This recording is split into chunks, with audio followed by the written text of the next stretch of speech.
أعوذ بالله من الشيطان الرجيم.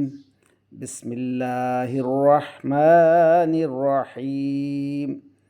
ولا تصل على أحد منهم مات أبدا ولا تقم على قبره إنهم كفروا بالله ورسوله وماتوا وهم فاسقون.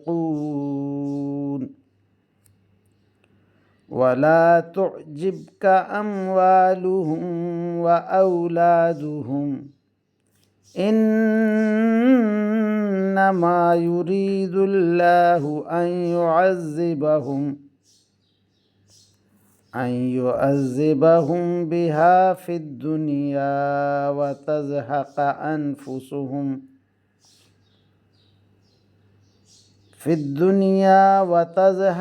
أنفسهم وهم كافرون.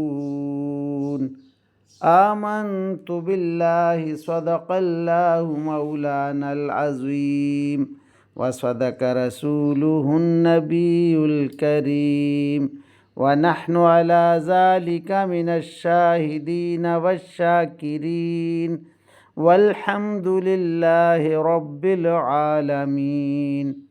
ابھی آپ کے سامنے سورہ التوبہ کی آیت نمبر 84 تا 85 کی تلاوت کی گئی. انشاءاللہ کچھ ہی دیر بعد عزت مآب راؤ شاہ نواز صاحب انہی آیات کا ترجمہ، تشریح اور تفسیر بیان فرمائیں گے. اللہ تعالیٰ سے دعا ہے کہ ہمارا پڑھنا، آپ لوگوں کا سننا اللہ تعالیٰ قبول و منظور فرمائے اور اس پر عمل کی توفیق عطا فرمائے. آمین یا رب العالمین. اعوذ باللہ من الشیطان الرجیم. بسم اللہ الرحمن الرحیم. ملتان سے شاہنواز تمام دوستوں کو السلام علیکم ورحمۃ اللہ وبرکاتہ.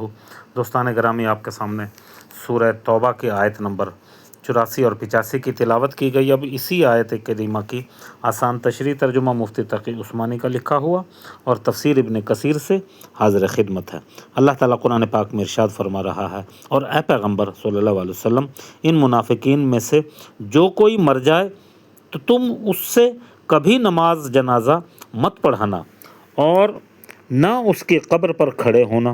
یقین جانو یہ وہ لوگ ہیں جنہوں نے اللہ اور اس کے رسول صلی اللہ علیہ وسلم کے ساتھ کفر کا رویہ اپنایا اور اس حالت میں مرے ہیں کہ وہ نافرمان تھے. اور تمہیں ان کے مال اور اولاد کی کثرت سے تعجب نہیں ہونا چاہیے. اللہ تعالیٰ یہ چاہتا ہے کہ انہی چیزوں سے ان کو دنیا میں عذاب دے اور ان کی جان بھی کفر ہی کی حالت میں نکلے. اللہ اکبر. اب ان آیات کریمہ کی آسان تشریح. یہ آیت، اس آیت کا شان نزول صحیح بخاری میں ہے. یہ منقول ہے کہ عبداللہ بن ابی منافقوں کا سردار تھا. یہ اس کے بارے میں اتری، لیکن اس کے بیٹے عبداللہ بن سچے اور پکے مسلمان تھے. عبداللہ ان کے بیٹے کا نام ہے. اگرچہ عبداللہ بن ابی کی منافقت کئی مواقع پر ظاہر ہو چکی تھی، لیکن چونکہ وہ زبان سے اپنے آپ کو مسلمان ہی کہتا تھا، اس لیے ظاہری طور پر اس کے ساتھ مسلمانوں جیسا ہی سلوک کیا جاتا تھا. تو اس کی وفات پر یہ آیت نازل ہوئی. اللہ اکبر.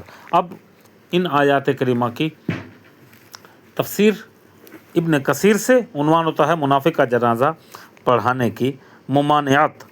اللہ اکبر. آپ صلی اللہ علیہ وسلم اس اللہ کے دشمن عبداللہ بن ابی کے جنازے کی نماز پڑھائیں، حالانکہ حضرت عمر رضی اللہ تعالیٰ عنہ نے فرمایا کہ پڑھائیں گے، حالانکہ فلاں دن اور یوں اس نے کہا کہ فلاں دن یوں ہوا. وہ تمام باتیں دہرا دیں. حضور علیہ الصلوۃ والسلام مسکراتے ہوئے ہنستے رہے. آخر میں فرمایا: عمر، مجھے چھوڑ دے. اللہ تعالیٰ نے استغفار کا مجھے اختیار دیا ہے کہ اگر مجھے معلوم ہو جائے کہ 70 مرتبہ سے زیادہ استغفار ان کے گناہ معاف کرا سکتا ہے تو میں یقیناً 70 مرتبہ سے زیادہ استغفار کروں گا. اللہ اکبر، اللہ اکبر. یہ ہیں رحمت للعالمین. چنانچہ آپ صلی اللہ علیہ وسلم نے نماز پڑھائی، جنازے کے ساتھ بھی چلے، دفن میں بھی موجود رہے. اس کے بعد مجھے اپنی اس گستاخی پر، حضرت عمر فرماتے ہیں، بہت ہی افسوس ہونے لگا کہ اللہ اور اس کے رسول صلی اللہ علیہ وسلم خوب علم والے ہیں میں نے ایسے ہی اور اس قدر جرت کیوں کی؟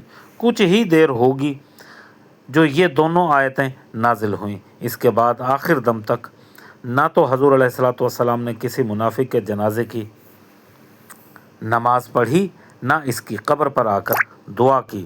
اور روایت میں ہے کہ اس کے صاحبزادے نے آپ صلی اللہ علیہ وسلم سے یہ بھی کہا تھا کہ اگر آپ صلی اللہ علیہ وسلم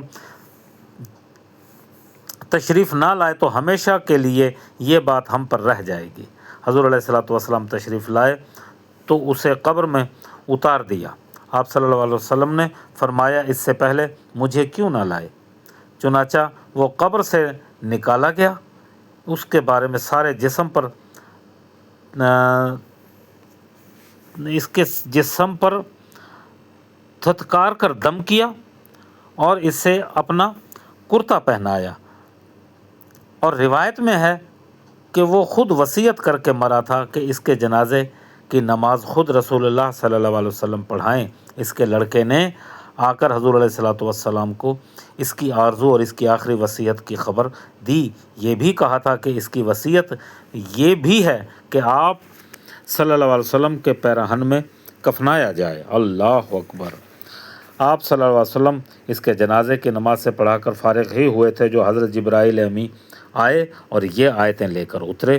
روایت میں ہے کہ جبرائیل علیہ السلام نے آپ صلی اللہ علیہ وسلم کا دامن تان کر نماز کے ارادے کے وقت یہ آیت سنائی، لیکن یہ روایت ضعیف ہے۔ اور روایت میں ہے کہ اس نے اپنی بیماری کے زمانے میں حضور کو بلایا تھا۔ اللہ اکبر۔ حضور تشریف لے گئے تھے اور جا کر فرمایا تھا یہودی کی محبت نے تجھے تباہ کر دیا۔ اللہ اکبر۔ وآخر دعوانا ان الحمد للہ رب العالمین۔